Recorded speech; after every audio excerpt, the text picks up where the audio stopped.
How married men manipulate women without them noticing. Carl Jung. Have you ever stopped to wonder why you keep waiting? Why does that promise of "I'll fix my situation soon" still seem to make sense even after months, maybe years? Here's what no one tells you. While you believe you're making your own decisions, you may be dancing to a song you didn't even realize is playing. You know that strange feeling when you look back and can't understand how you got here? How did you accept things you swore you would never accept? Carl Jung discovered something disturbing. There are forms of manipulation so subtle that they work directly in your unconscious. You don't realize when it's happening. You just wake up one day and realize you're stuck in a game you don't remember starting to play. In this video, I'm going to show you the 8 invisible psychological tactics that may be controlling your choices right now. Subscribe to the channel now, because what you will discover here can completely change the way you see your relationships. 1. The false emotional mirror. When you meet someone who seems to understand you perfectly, it's natural to let your guard down. What you may not realize is that this perfect understanding is not always real. It is manufactured. Here's how it works. On first dates, he pays attention to everything you say, every detail about your dreams, fears, frustrations. Do you mention that you love to travel and feel stuck in a rut? He also always wanted to travel more, but life never allowed it. Do you say that you feel misunderstood? He confesses that no one ever really understood him until you showed up. It seems magical, it seems like destiny, but here's the trick. He's just returning his own words in mirror form. Our unconscious desperately searches for connection, and when we find someone who reflects exactly what we feel, our brain releases the same chemicals as an addiction. You start to believe that this person is unique, irreplaceable, that no one else could understand you like that. And that's exactly where the trap closes. Because when you believe you've found the only person capable of understanding you, you accept crumbs. She accepts the weekends alone, accepts deleted messages, accepts the phone turned off at night. All because your unconscious has already decided that losing this connection would be losing a part of yourself. The most dangerous thing is that this is not necessarily consciously calculated. Many men do this without realizing it, operating on autopilot of emotional manipulation. They have learned that it works and repeat the pattern.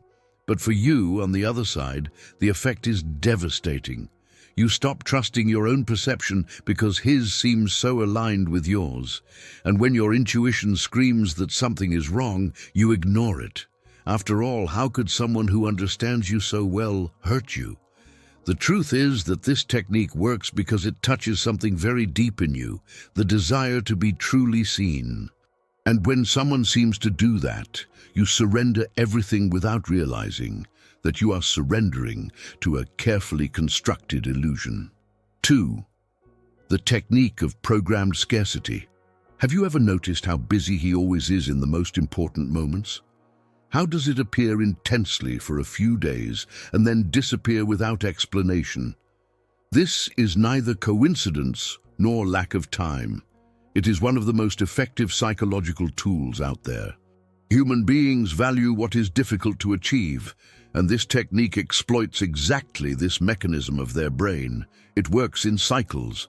First, he gives you full attention. Messages all day, long calls, constant presence. You get used to this intensity. Your brain adapts to this new normal. Then suddenly it decreases. Messages are more spaced out, the shortest calls. He's busy, stressed, dealing with problems at home. And here's the psychological trick. Instead of you questioning his behavior, you start questioning yours. What did you do wrong? Why did he step aside? How to make him pay attention to you again? Your brain goes into scarcity mode. That attention that was once abundant is now rare, and everything that is rare seems more valuable. You start living for the moments when he appears. Each message becomes an event. Each meeting becomes a prize. And when he finally comes back with the intensity of the beginning, you feel such a relief that you forgive everything. Forgive the disappearance. Forgive the lack of explanation. Forgive even weak excuses. Our unconscious cannot distinguish between real value and perceived value through scarcity. To your primitive brain, if something is hard to achieve, it must be important. Then you start to accept crumbs as if they were feasts. He accepts to be available whenever he can, even if it's at dawn. He agrees to cancel his plans when he finally has some free time. He accepts to live in constant uncertainty about when the next contact will be. And the cruelest thing is that the more this happens, the more you become convinced that true love requires sacrifice, that if you really love him, you must accept his limitations. But the truth is that limitation is not the same as manipulation. And while you live on the emotional roller coaster of his presence and absence, he maintains total control of the relationship without ever having to truly commit. You are being trained to accept less and be thankful for it. If you want to understand why married men manipulate women without them noticing, and how to break free from this psychological cycle before it drains your energy, the Jung method is fixed in the first comment. 3. The role of wounded savior. There is something powerful about wanting to save someone who is suffering, and emotionally intelligent men know how to use this to their advantage. The narrative usually begins like this. He is trapped in an unhappy marriage. His wife doesn't understand him, doesn't value him. She has turned his life into an emotional prison. He is exhausted, broken inside, just fulfilling obligations, until you show up and bring light into his darkness. You become the only good thing in his life, the reason for him waking up in the morning, the hope that better days will come. And here's the trap. You start to feel like you have a mission, that making him happy justifies everything, that your love can heal you. When we put ourselves in the role of saviors, we activate our deepest sense of purpose. We feel that our existence has meaning, that we are special, that we were chosen for this mission of emotional rescue. But while you're busy saving, he never really needs to change anything. Because the narrative of the wounded man has a crucial detail. He always has an excuse ready. She can't leave the house now because her children are in a difficult phase. He cannot make decisions because his wife is going through health problems. He cannot separate yet because the financial situation is complicated. There is always a valid reason. There is always one more obstacle. And you accept it because you don't want to be the selfish person who abandons someone who is suffering. You become hostage to your own compassion. Every time you think about leaving, you remind him how much he needs you, of how important your presence is to his sanity, how cruel you would be to leave him now, just when he needs it most. The most painful thing is that this dynamic completely inverts reality. You should be cared for, valued, prioritized. But instead, you're giving your all to someone who never has to give back in equal measure. Because he is injured, because he is suffering, because he is doing the best he can in the impossible circumstances he is experiencing. And while you wait for the day when you can finally be saved too, he remains comfortable in the role of a victim who never has to take real responsibility for anything. 4. The silent blame reversal. You question why he didn't answer the phone all night, and suddenly he's apologizing for being insecure. You demand a definition about the future and end the conversation feeling selfish for pressuring him. You ask for more presence and end up comforting him for being so tired and overwhelmed. Do you see the pattern? Our unconscious can be trained to assume guilt that is not ours, and the more that happens, the less you trust your own feelings. It works subtly. You are never directly to blame. He does not shout or accuse. Instead, he sighs deeply when you ask a tough question. It is silent in a way that weighs in the air. He responds with a tired tone that makes you feel like another problem in his already difficult life. He looks at you with that expression of disappointment that says it all without needing words, and your brain does the rest of the work on its own.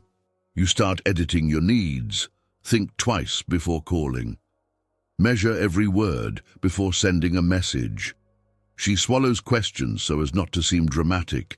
She accepts weak explanations so as not to appear controlling. When we constantly live under blame reversal, we develop a negative inner voice.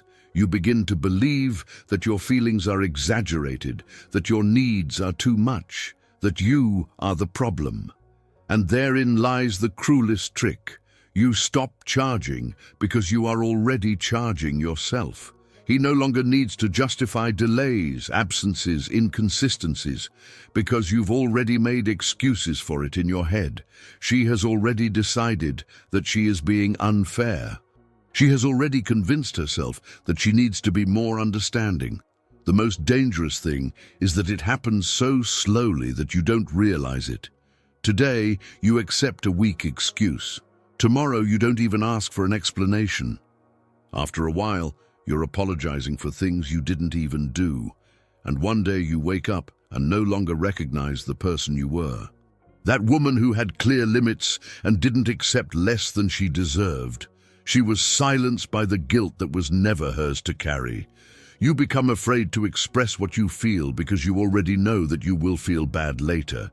And he doesn't even have to do anything. You yourself have become the guardian of his limits, protecting him from any charges or liability. 5. The future that never comes.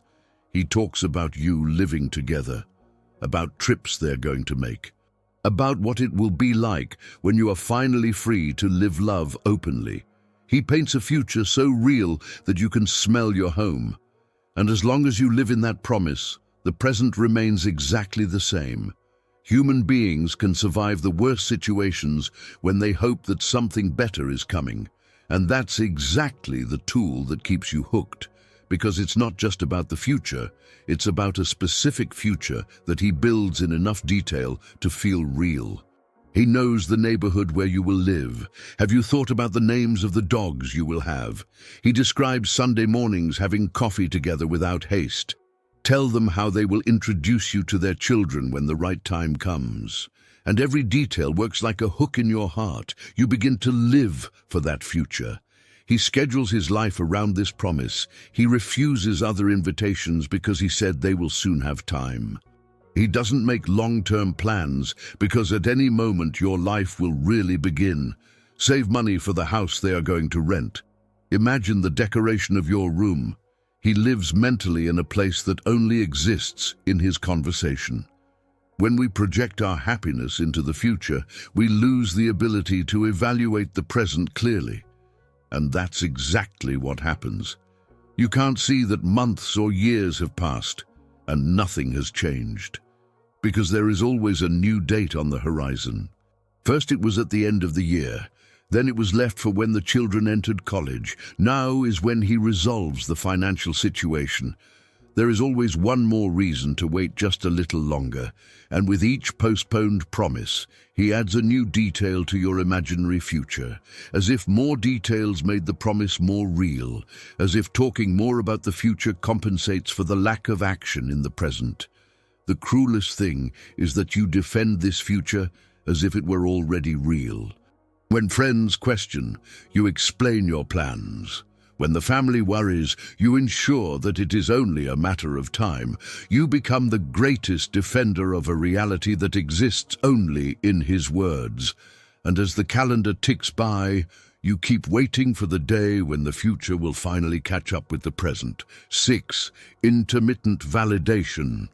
Do you know when he makes you feel like the most special woman in the world? Those moments when he tells you exactly what you need to hear, looks at you in a way that makes you forget all your problems, treats you as an absolute priority. These moments are not random. They follow a specific pattern that keeps you emotionally dependent without you realizing it. It works like a betting machine. You don't always win, but you win enough times to keep playing. He doesn't always ignore you, but he ignores you enough that you value it too much when you get attention. It doesn't always disappoint you, but it disappoints you enough that every small positive gesture seems huge. Your brain begins to live for the moments of validation.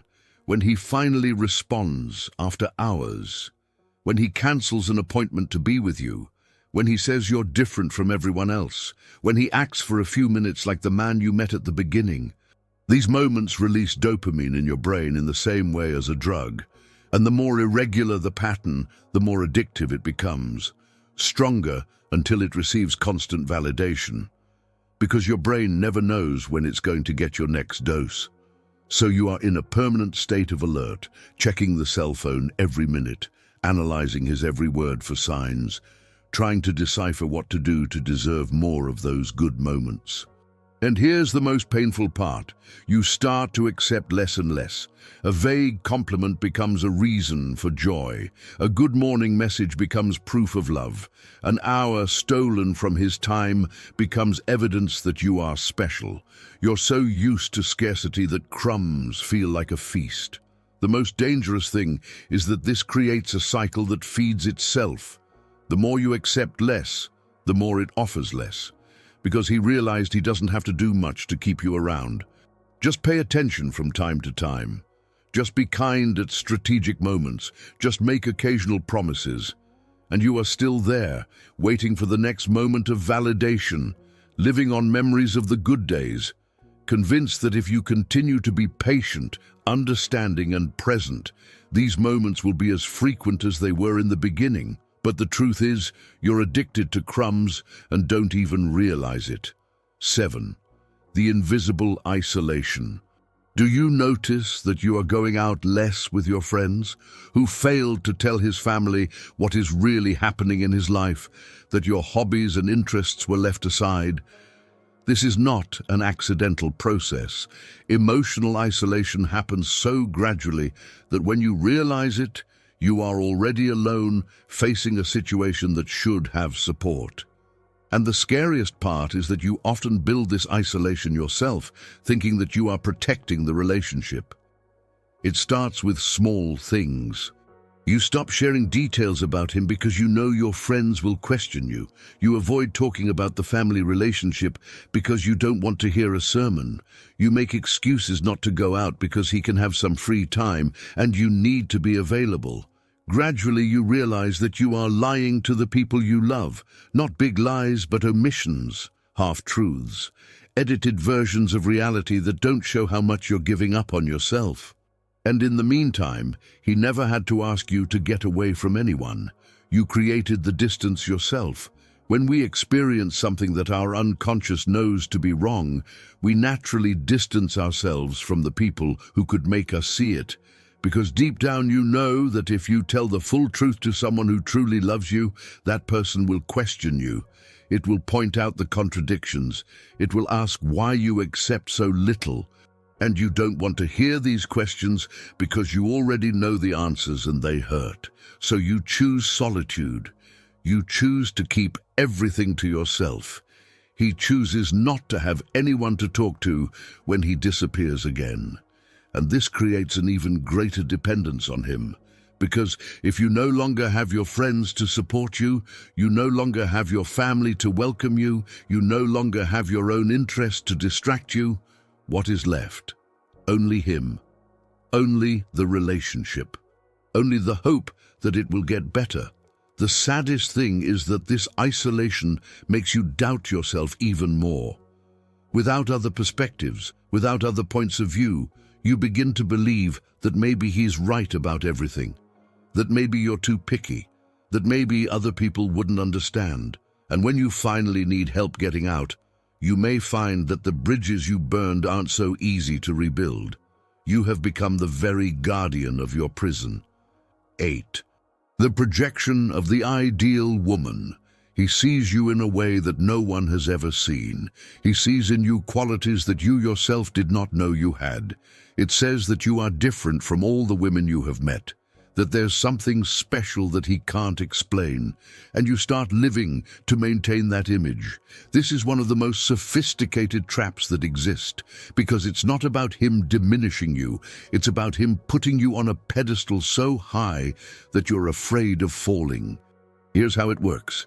It creates an idealized version of who you are. You are the understanding woman who understands his difficulties. You are the mature person who doesn't make drama.